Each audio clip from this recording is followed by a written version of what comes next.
This is the Arithmachine by Henry Goldman from 1898. Henry Goldman was born Heinrich Goldman in Vienna.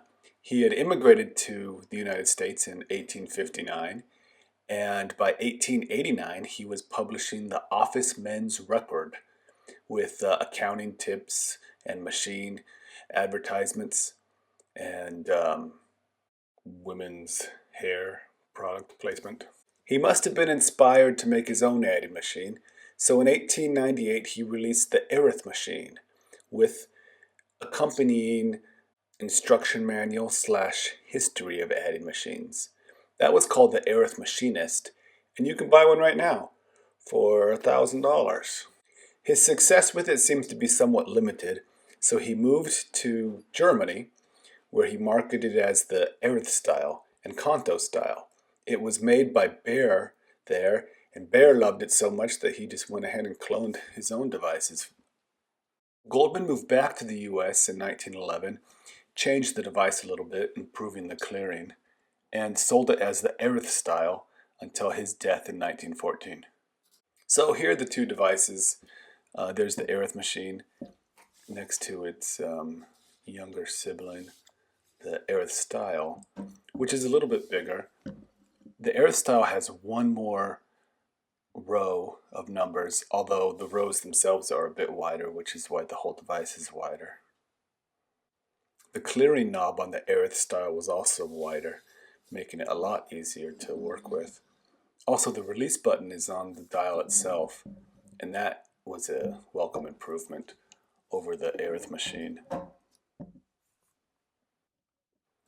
His company making these devices was called the International Arithmachine Company, which seemed a little ambitious in 1898, although that came true later on. To add, you have to kind of push down while you're pulling the chain. The chain is a loop, so there's no repeat addition, no multiplication lever. Here I'm going to add all nines, and you can see that the device doesn't carry too well. It can't carry more than like 3 places, and I don't think that has to do with the device's age.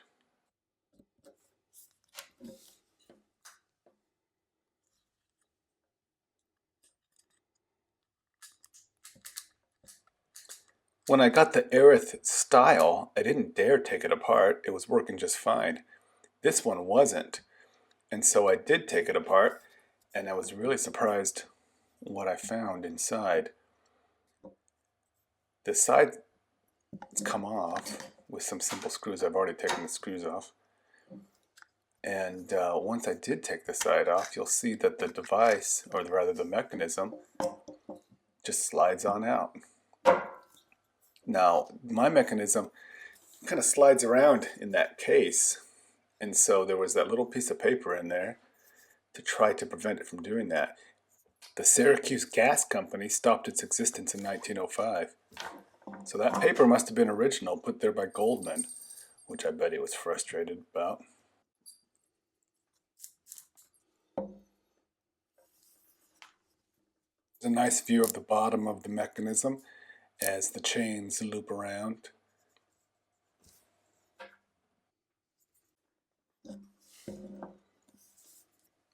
Here it shows that lever and the slide lockout.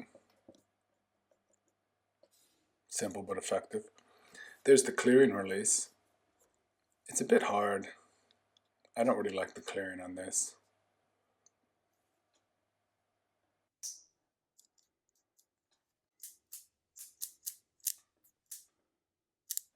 That pin interacts with the back of that dial right there.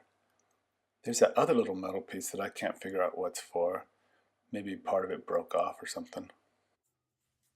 So that's the Arithmachine, a simple adding machine that doesn't quite live up to all of Goldman's self-promoting.